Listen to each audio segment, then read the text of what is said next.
Shalom ou bracha, mes chers amis. Aujourd'hui, je vais vous rapporter un maasé exceptionnel d'un géant de la Torah. Déjà, avant tout, le Rabbi Yehuda Ptaya. Le Rabbi Yehuda Ptaya, qui était un très très grand kabbaliste, qui a vécu en Eretz HaKodesh, en Eretz Israël, il y a de cela à peu près 80 ans. Lui, c'était un kabbaliste qui avait aussi des connexions avec l'au-delà. Il témoigne dans son livre, et il dit ceci. Sachez que Akadosh Baruch Hu est rentré dans le Gen Eden, là où se trouvent les tzadikim. Et il a dit comme ça, Hachem Itbarach demande à ces tzadikim qu'il y ait un volontaire qui puisse descendre sur la planète Terre. Vous savez, descendre ici, c'est pas rien. On peut louper sa mission, chas vechalela, on peut être attrapé par des attrape-nigauds, par des pièges, ou bien être à côté de la Torah. Alors, les tzadikim n'étaient pas tellement chauds. Et personne ne lui a répondu. Jusqu'à ce qu'Akadosh Baruch Hu répète. Et il demande qui voudrait bien descendre sur terre. Le peuple d'Israël a besoin d'un tzadik. Et c'est là où il y a un grand tzadik. Le Ben Yehoyada, qui était le Sar Tsevao, le chef de l'armée, de Shlomo HaMelech et de David HaMelech, qui était un très très grand tzaddik. Vous savez, un soldat à l'époque, c'était pas quelqu'un qui avait seulement des gros muscles. C'était quelqu'un qui était rempli de kedusha. Par ses yeux, tout se pliait. C'est-à-dire, c'était un homme qui faisait plier l'ennemi par rapport à sa sainteté. Au point où la Gemara nous dit, celui qui parlait entre Baruch Sha'amar et Ishtabah, c'est-à-dire jusqu'à la fin de la Tfila, il n'était pas apte à être accepté dans l'armée de David HaMelech. Donc pour vous dire à quel point il fallait être grand. Et donc lui, il accepte de descendre sur la planète Terre. Le Rabbi Yehuda Ptaya écrit dans son Sefer HaKadosh, et il dit, sache qu'on a pris cette Neshama et on l'a fait descendre dans le corps du Rav dont je vais vous parler. Mais ce Rav encore, c'était difficile pour qu'il puisse venir sur Terre. Parce que sa maman ne pouvait pas avoir d'enfant.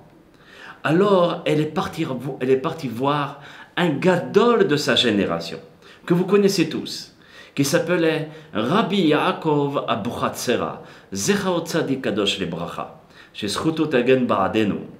Et donc, elle est partie le voir jusqu'en Égypte, jusqu'au Maroc, pour demander une bracha afin d'avoir un enfant. Quand Rabbi Yaakov, j'ai appris quand j'étais jeune, quand il a vu cette femme, il a demandé à son shamash de la faire venir aussitôt. Et le Rav lui a garanti que Be'ezrat Hashem, cette femme fera venir une très très grande neshama et qu'elle devra faire très très attention à cette âme parce qu'elle sera la lumière du peuple d'Israël. Et Baruch Hashem, cette femme ainsi que son mari ont réussi à mettre l'une des plus grandes sommités, un des plus grands saints que le peuple d'Israël a pu avoir. Et vous avez tous deviné, on parle d'un grand tzaddik qui s'appelle Rabbi Yosef Haïm i Bagdad. Le Ben Ish Hai, ce grand tzaddik dont Rabbi Yehuda Ptaya nous dit que c'était l'âme du Ben Yehoyada, Sar Tsevao, et qui est descendu sur terre. Et donc vous savez très bien qu'à Bagdad, c'était l'Irak, c'est l'Irak de maintenant. C'était le pays, le cocon de la Torah. Le Talmud a été écrit là-bas. Les Tanaïm, les Amoraïm étaient fixés là-bas. Et ils enseignaient la Torah. Donc déjà le pays, les pierres respiraient la Torah.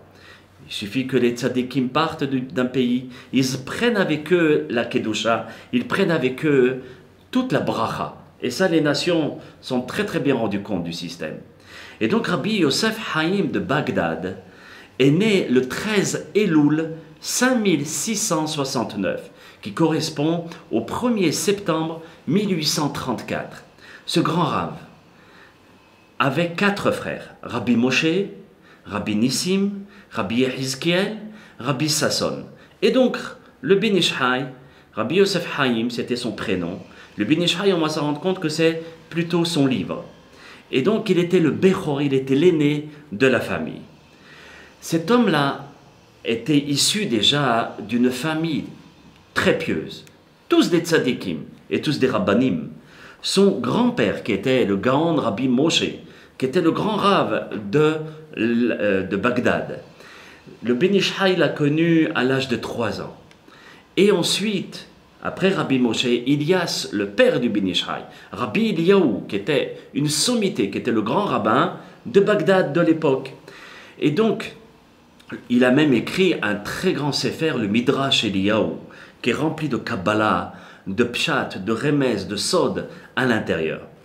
Et on raconte que le Gaon, Rabbi Yosef Haïm, déjà dès sa tendre enfance, on voyait qu'il était différent des autres enfants. On voyait que c'était une neshama, comme je vous l'ai rapporté, au nom de Rabbi Udaptaya, une neshama très spéciale, la bracha de Rabbi Yaakov, Abu Hatzera. Et donc, lorsque le Ben Ish Chai était en famille avec ses enfants, avec ses frères et sœurs, à ce moment-là, on rapporte une question du père. Le père, il rapporte à tous ses enfants, et il pose une question. Il dit, vous savez que dans Bereshit, on rapporte malheureusement le fait que Adam a fauté, et aussi les enfants ont fauté. Et à ce moment-là, Akadosh Baruch Hu, quand il a vu qu'il y a eu un meurtre, le premier meurtre sur la surface terre qui s'est passé, Akadosh Baruch Hu, il dit, Ayeka, où tu es? C'est sûr qu'il y a beaucoup d'explications. Une très belle explication du Baal Shem Tov qui nous dit « Ayeka, pose-toi la question à chaque fois où tu es. Qu'est-ce que tu fais sur terre ?» Et donc le père pose la question à ses enfants et il dit « Est-ce que quelqu'un parmi vous aurait une réponse ?» Le Ben Ish Chai avait que 3 ans à 4 ans. Et il répond ainsi. Il dit « Ayeka, il me semble que ça veut dire « Ani », moi, Dieu qui parle, « Yodea », le Yud de Ayeka, le Yud, c'est Yodea, je le sais. Kol, Ayeka, tout. Hanistarot, tous les secrets. Donc c'est l'acrostiche de Ayeka, c'est Ani Yodea et Kol Hanistarot. Regardez à l'âge de 4 ans, déjà savoir ceci. On rapporte que le Ben Ish Chai, à l'âge de 7 ans déjà, il était en train de courir et à ce moment-là, il est tombé Barmina lo alenu, dans un puits, mais très profond. Ça vous rappelle l'histoire de Yosef. Yosef Hatzadik, qui lui aussi était dans un trou, dans un puits. Et donc le Ben Ish Chai, quand il est tombé, a perdu connaissance. Il était entre la vie et la mort. Et à ce moment-là, sa sœur qui était avec lui, elle était en train de crier. Et elle a ameuté Baruch Hashem, tous les gens du quartier. Et Baruch Hashem, ils ont réussi à sauver le Ben Ish Chai. Il était couché, alité plusieurs semaines. Et c'est là où le Rabbi Yosef Haïm, qui n'était qu'un enfant de 7 ans, il fait le neder, il fait le vœu, que si Akadosh Baruch Hu le sauve, il donnera sa vie à Akadosh Baruch Hu. Regardez à l'âge de 7 ans, avoir cette notion de la Torah. Et c'est à partir de ce moment-là que Baruch Hashem, la garantie du Rabbi Yaakov Abu Hatzera, s'est appliqué, que cet enfant sera une très grande lumière pour le peuple d'Israël. Et ces grands éders, il l'a respecté, ce grand vœu, il l'a respecté durant toute sa vie. Et le Ben Ish Chai, comme je vous ai dit au début, était vraiment différent de tous les enfants. Il n'avait pas le temps au mishakim, aux petits jeux à droite à gauche. Il était très mature, déjà à son plus tendre âge.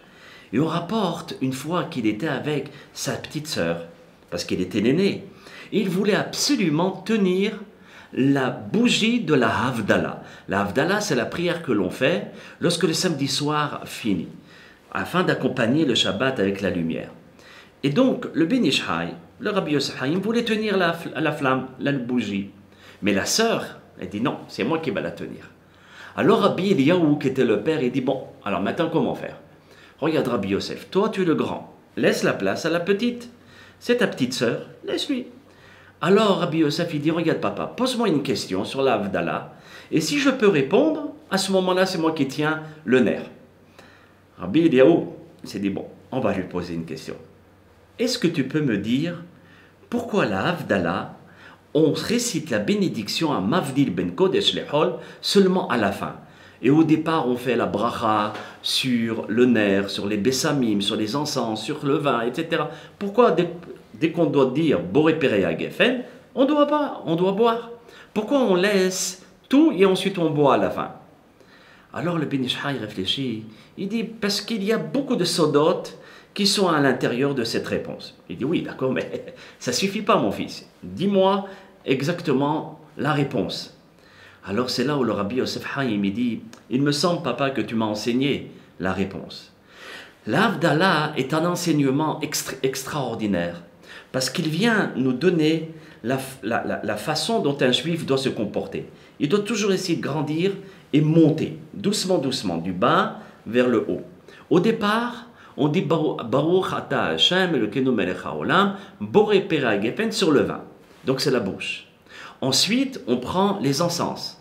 Boré Mine Besamim, Waatse Besamim, et on sent. Donc c'est le nez. On monte de niveau. Ensuite, on monte encore plus, c'est les yeux. Boré Meoré Aesh, avec la flamme de la lumière de la Havdalah. Et après, on va carrément au top, qui est Baruch HaMavdil Ben Kodesh Lehol, qui a fait la distinction entre ce qui est saint et ce qui ne l'est pas. Qui peut savoir ça? Ni les yeux ni le nez, c'est l'intellect. La Neshama qui se trouve à l'intérieur du cerveau. C'est elle qui peut comprendre un Mavdil Ben Kodesh Lehol. Regardez à l'âge de 7 ans, de 8 ans, le Ben Ish Hai donne une réponse pareille à son père. Et c'est là où Rabbi Eliyahu, son père, lui dit ok, c'est toi qui tiendras le nerf de la Havdalah. Mes chers amis, toutes les histoires que je vais vous rapporter, je les ai appris quand j'étais petit à la yeshiva. Et aussi, j'ai eu la confirmation de Rabbi Mordechai Eliyahu Zecher Tzadik Kadosh Libracha, qui a donné son askama à un livre qui s'appelle Shivhei Ben Ish Hai. Ce livre-là, où il mentionnait toutes les histoires que je vais vous rapporter, au point où on dit qu'il n'y a pas une seule histoire qui a été exagérée, ou une histoire qui est fausse, ou une histoire qui est un petit peu arrondie sur les angles. Hasbe Khalela. Tout est émet la amito, tout est certain, est juste. Et celui qui ne croit pas à ces histoires que je veux vous raconter, il est dans le statut d'un koffer, d'un renégat. Pour vous dire à quel point que ces histoires que je vais vous rapporter, c'est pour réconforter, renforcer notre neshama, de façon à lui donner encore plus de force, de façon à ce que nos maîtres puissent nous donner l'exemple et nous donner de la force afin d'accomplir la Torah à Kedusha. Alors mes chers amis, Be'ezrat Hashem, que le mérite de Rabbi Yosef Haïm de Bagdad, le Ben Ish Hai, puisse nous protéger et que Be'ezrat Hashem on puisse se retrouver encore pour que je puisse avoir le mérite de vous rapporter encore d'autres histoires sur le Rav. Que son mérite nous protège. Amen ve Amen. À très bientôt mes chers amis.